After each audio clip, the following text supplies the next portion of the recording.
Hi all, അസ്സലാമു അലൈക്കും. Welcome to JM triplets. വീട്ടിലൊക്കെ അരിപ്പൊടി ഉണ്ടെന്നുണ്ടെങ്കിൽ ഇതുപോലെ ഒന്ന് ഉണ്ടാക്കി നോക്കൂട്ടോ. ഒന്ന് മിക്സിയിലിട്ട് കാണാൻ കറക്കിയെടുത്താൽ മാത്രം മതി.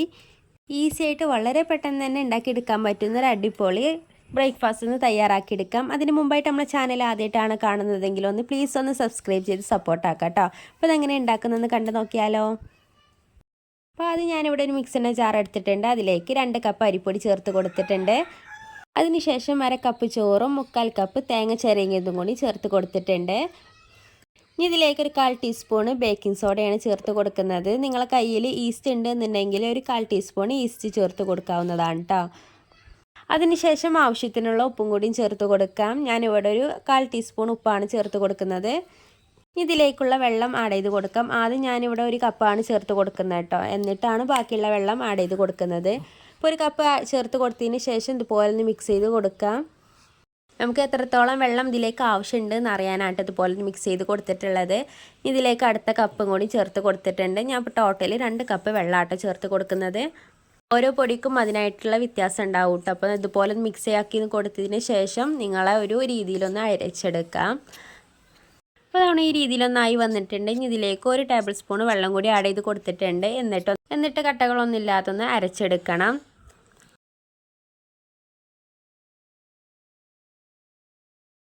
അപ്പോൾ അതൊക്കെ ഈ രീതിയിലൊന്ന് നല്ലോണം അരഞ്ഞ് വന്നിട്ടുണ്ട് കേട്ടോ. കട്ടകളൊന്നും ഇല്ലാതെ തന്നെ നല്ല രീതിയിൽ കിട്ടിയിട്ടുണ്ട് കേട്ടോ. ഇനി ഈ ബാറ്ററി ഈ ബൗളിലേക്കൊന്ന് ഒഴിച്ച് കൊടുക്കാം. ഒഴിച്ച് കൊടുക്കുമ്പോൾ നിങ്ങൾക്ക് കാണാൻ പറ്റും അത്യാവശ്യം ഒന്ന് തിക്കായിട്ടാണ് വന്നിട്ടുള്ളത് കേട്ടോ. അപ്പോൾ നമുക്ക് കുറച്ചും കൂടി വെള്ളം ഒഴിച്ചതിന് ശേഷം ഇതൊന്ന് ലൂസാക്കി എടുക്കണം. ഇപ്പം ഞാൻ ഈ മിക്സിൻ്റെ ജാറിലേക്കാണ് വെള്ളം ഒഴിച്ച് കൊടുക്കുന്നത്. ഒരു 1/2 കപ്പും കൂടി വെള്ളം ചേർത്ത് കൊടുത്തിട്ടുണ്ട് കേട്ടോ. എന്നിട്ട് നല്ലോണം മിക്സ് ചെയ്ത് കൊടുത്തിട്ടുണ്ട്.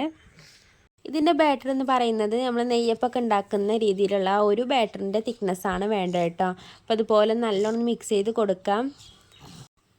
ഇപ്പോൾ നമ്മൾ ബാറ്റർ ഇതാക്കണം ഈ രീതിയിലൊന്നായി വന്നിട്ടുണ്ട് കേട്ടോ. അത്യാവശ്യം കുറച്ചിലൊക്കെ ലൂസായിക്കാണ്ടാണ് വന്നിട്ടുള്ളത്.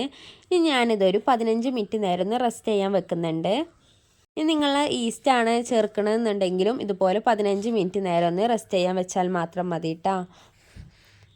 അപ്പോൾ നമ്മൾ ബാറ്റർ നല്ല രീതിയിൽ തന്നെ ഇവിടെ ആയി വന്നിട്ടുണ്ട്. ഇനി നമുക്കിത് ഓരോന്നായിട്ട് ചുട്ടെടുക്കാം. അതിന് ഞാനിവിടെ ഒരു കുഴിയപ്പച്ചട്ടിയാണ് എടുത്തിട്ടുള്ളത്. നിങ്ങൾക്ക് ദോശ ഉണ്ടാക്കുന്ന പാനിലും വേണമെങ്കിൽ ഉണ്ടാക്കാവുന്നതാണ് കേട്ടോ.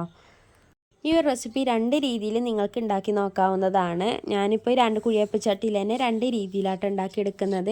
അപ്പോൾ അത് ഞാൻ ഇതുപോലെ ഒന്ന് ഒഴിച്ച് കൊടുത്തിട്ടുണ്ട്. എന്നിട്ട് നമ്മൾ മറിച്ചിട്ട് കൊടുക്കേണ്ട ആവശ്യമൊന്നുമില്ല കേട്ടോ. ഈ രീതിയിൽ തന്നെ ഒന്ന് വേവിച്ചെടുക്കാം. അടച്ചിട്ട് കാണ്ട് വേണം വേവിച്ചെടുക്കാൻ. അങ്ങനെയാണെന്നുണ്ടെങ്കിൽ ഉൾവശമൊക്കെ നല്ല രീതിയിൽ തന്നെ ഒന്ന് വെന്ത് വരും കേട്ടോ. ഒരുപാട് എണ്ണകളൊന്നും വേണ്ട. എണ്ണ ഒന്ന് ബ്രഷ് ചെയ്ത് കൊടുത്ത് മാത്രം മതി കേട്ടോ. അപ്പോൾ ഞാൻ ആദ്യം ഇതാക്കണ ഈ രീതിയിലാണ് ചുട്ടെടുത്തിട്ടുള്ളത് കേട്ടോ. നമ്മൾ കുഴിയപ്പൊക്കെ ചുട്ടെടുക്കുന്ന ആ ഒരു രീതിയിൽ തന്നെ മറിച്ചിട്ട് കൊടുത്തിട്ടില്ല എന്ന് മാത്രം കേട്ടോ. കണ്ടില്ല, നല്ലോണം വെന്ത് വന്നിട്ടുണ്ട്. 2 ഭാഗവും അത്യാവശ്യം നല്ല വെന്ത് വന്നിട്ടുണ്ട് കേട്ടോ. ഞാനവിടെ ഓരോന്നായിട്ട് പോലെ ഒന്ന് മാറ്റി കൊടുത്തിട്ടുണ്ട്. അപ്പോൾ നിങ്ങൾ ഈ കണ്ടിരിക്കുന്ന സമയത്ത് നമ്മളെ ചാനൽ ഇതുവരെ സബ്സ്ക്രൈബ് ചെയ്തിട്ടില്ല എന്നുണ്ടെങ്കിൽ പ്ലീസ് ഒന്ന് സബ്സ്ക്രൈബ് ചെയ്ത് സപ്പോർട്ടാക്കുക. നിങ്ങളെ ഫ്രണ്ട്സിനും റിലേറ്റീവ്സിനൊക്കെ നമ്മളെ ചാനലൊന്ന് ഷെയർ ചെയ്തും കൂടിയും കൊടുക്കുക കേട്ടോ. ഈ 2ാമത്തെ രീതിയിലാണ് ഉണ്ടാക്കി നോക്കുന്നത്. ഇതുപോലെ ഒന്ന് കുഴിയിലേക്ക് ഒഴിച്ചതിന് ശേഷം തവിൻ്റെ ബാക്ക് ഭാഗം ഇതുപോലെ ഒന്ന് പ്രസ്സാക്കി കൊടുക്കുക കേട്ടോ. അപ്പോൾ ഇതാക്കുന്ന ഈ രീതിയിലൊന്നായി വരും. ഇങ്ങനെയാണെന്നുണ്ടെങ്കിലും കഴിക്കാൻ നല്ല ടേസ്റ്റ് ആയിരിക്കും കേട്ടോ.